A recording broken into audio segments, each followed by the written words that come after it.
One of my favorite High Republic books, The Rising Storm by Cavan Scott, has a pretty slow build-up. I compared it to climbing a very big hill at the start of a roller coaster, and about halfway through that book, everything goes absolutely nuts, and the action doesn't let up. It's a wild ride. That's how I'm feeling about the Acolyte in this moment. I think we're through all of the setup and we're moving full speed ahead towards the finish line, which is still 3 episodes away. But episode 5, titled Night, was exciting the whole way through. It didn't do a whole lot to further the main mystery. The reveal of the Sith Lord was pretty easily guessed, but the fights were fun and the body count was shocking. That's why I'm wearing my Yord Horde sticker for our fallen rules lawyer king. Yeah, he was kind of a jerk, but he was our jerk. I'm relieved the story didn't waste any time getting right back into the lightsaber fight, and we find out that the Sith has some pretty rad tricks hidden up his sleeve. It looks like he's got cortosis in his helmet and on a gauntlet. That's a metal that was more prominent in Star Wars Legends, although it has made some canon appearances as well, but it was capable of temporarily shorting out lightsabers, as we see in the show. I love that they just do that and don't explain it. And that kill where the Sith stabs a Jedi and then pulls another one onto his blade, awesome. Meanwhile, Jecki gets in a fight with May, who is trying to save Osha. I like that she has the upper hand and almost arrests May until she blames her for the fire and the death of her family. I also like that we haven't abandoned hand-to-hand combat in the show. I've loved the force-powered kung fu, or whatever we're calling it, and I was worried it would all go out the window as soon as the Sith brought out a lightsaber. Meanwhile, again, Osha leads the Sith to Sol, who fights while she and Yord escape.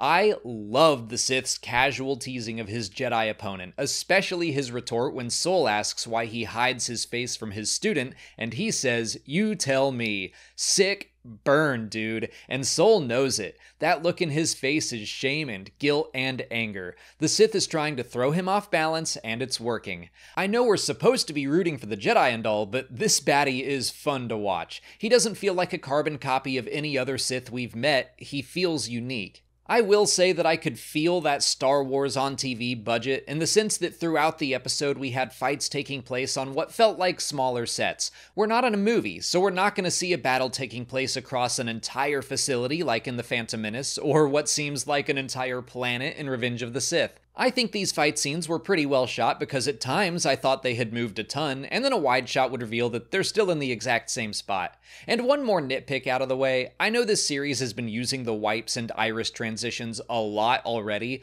but I really noticed it in this episode. For me, they're best used to show a major transition in time or space. Wiping between fight scenes was a little disorienting. Yord and Dosha take a breather while they escape, and Yord confirms that he has no idea who or what the Sith is. And I really like that the Jedi don't seem to know how to fight someone who doesn't play by their rules or use their fighting styles. It's been 900 years without any run-ins with the Sith Order, so why would they be prepared?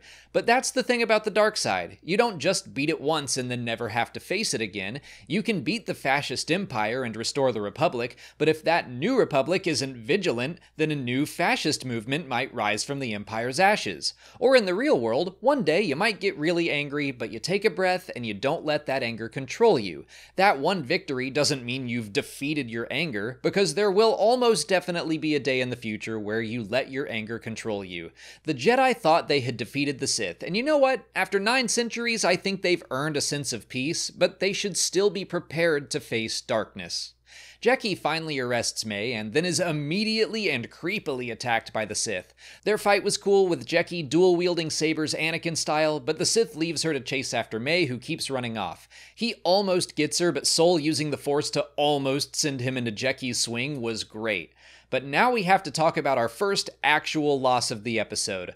Like an idiot, I tweeted out my silly prediction that all the nameless Jedi would be killed off, because of course they would be. Sorry, Ithiopan, but you were always going to be cannon fodder.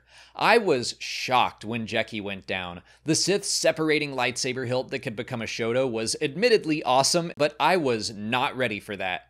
On one hand, I'm glad there was a big shock in the episode because revealing that it was Chimere under the helmet was not surprising. I'd been guessing that since he said Peas is a lie in the trailer. I don't get the sense they were trying to hide this as a major twist all that much, which is fine, but I do hope there is a big plot twist somewhere in the story that isn't a shocking character death. We do still have to learn what the Jedi did on Bryndock. As long as that's satisfying, I will be happy. Regardless of whether or not Chimere was a surprise, Manny Jacinto's performance was awesome. If you had told me Jason from The Good Place was going to be so menacing, I don't know if I would have believed you, but I love him. Like I said, he feels like a good and unique take on the Sith, going between terrifying and kind of funny, and he finally does say the word Sith. Up until now, no Jedi thought Maze Master was a Sith, including Ki-Adi-Mundi. So as far as any Jedi on Coruscant knows, the Sith are still extinct. Now Sol has learned that they're still around, so he either has to die, like Chimere says, or there has to be some kind of cover-up. Maybe Sol kills Chimere and goes back to the Jedi and says he was just a rogue Force user, but not a Sith. We know Sol has covered up something on Bryndock already. My point here is, I think by the end of this season, most, if not all of the Jedi on Coruscant will still be living in ignorant bliss thinking that the Sith are extinct. But I want to break down what Chimere says he wants. He wants freedom to wield his power the way he wants without having to answer to the Jedi. I think this is interesting after what we saw in Episode 3 with the witches, because they were in hiding and just hoping for the freedom to be who they were without anyone else telling them no. I still don't think they are dark side users on the level of the Sith or the Night Sisters of Dathomir. They seem to be in harmony with the world around them, and yet the Jedi still showed up and told them what they could and couldn't do. Maybe we'll learn more in future episodes and I might change my mind about the witches, but right now I think the Jedi overstepped their bounds. The freedom to be yourself and practice your own beliefs is a good thing.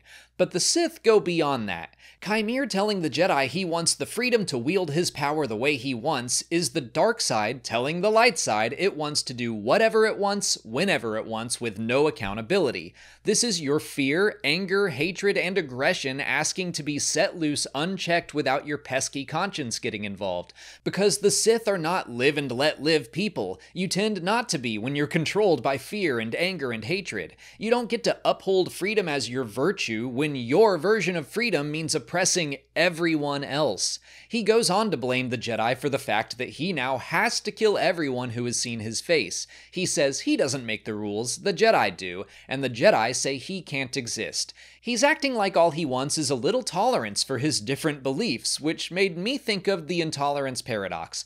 It says that if a society's practice of tolerance is inclusive of the intolerant, intolerance will ultimately dominate. Basically, you can't tolerate intolerance. And Chimere's beliefs are rooted in fear, anger, hatred, and subjugation. The Sith are not tolerant people, even among their own kind. They fought and killed each other all the time while they were attempting to subjugate the entire galaxy. So no, Chimere, if your ultimate goal is galactic domination to wield your power over everyone else, that is a problem.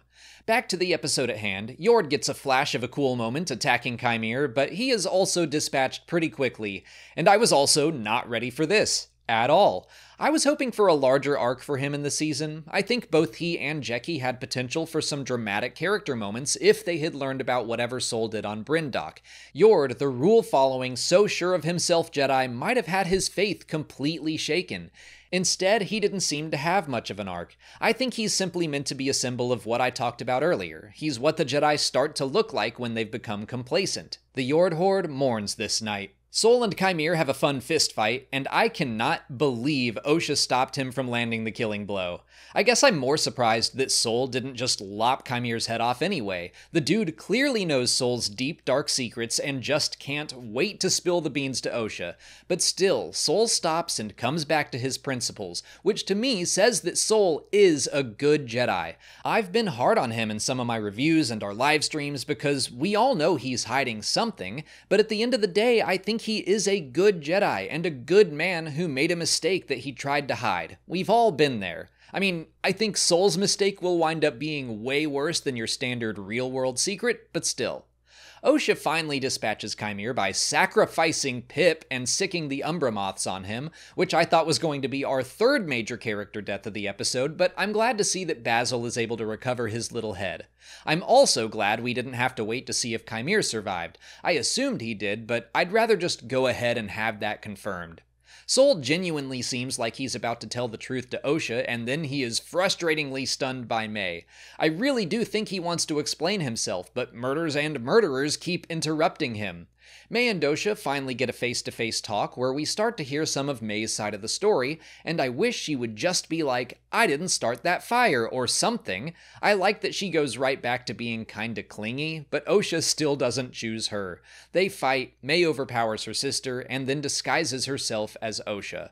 I like that development a lot, but the scene did feel a little clunky to me. I think it's down to having one person playing both characters. Obviously, that means some limitations, unless there was extra money to do some digital face swapping. So we got a lot of cuts for a face-to-face conversation. Basil seems like he suspects something is wrong. Hopefully he'll be able to tip Sol off. But for now, the twins have swapped masters, and I am so down for Osha to spend some time with Chimere. He doesn't seem even slightly annoyed with her for nearly getting him killed. Maybe he's impressed that she defeated him without a weapon. Like I said in episode 4, I think he's got his eyes set on a new Acolyte. Mei left him after learning that her loss wasn't as great as she once thought. But Osha is probably about to learn some pretty devastating news about whatever the Jedi did to her family. She might be more than willing to give into her dark side. When we finished watching Night, I thought I wouldn't have that much to say because it was mostly action, but going through the episode again, it was a blast to analyze. Lightsaber fights are always fun, but there was so much to talk about within the fighting. Chimere's jabs at Sol and the way he shifted between scary and kinda fun.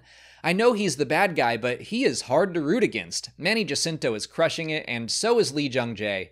I think this was my favorite episode of the bunch so far, but I also think I've liked literally every episode more than the last. I kinda wonder how Night will play back-to-back with Day. They were both fairly short, so I wouldn't have minded at all if it were just like a big mega episode. But at least this week it felt like we got an actual ending. I felt some sense of resolution, whereas the ending today was way too abrupt for my taste. But it's time to wrap up. Let me know what you thought of Night in the comments. If you haven't already, please like this video, subscribe to the channel for all our Acolyte coverage, follow us on our socials, and consider checking out our Patreon page. As always, thanks for watching, and may the Force be with you.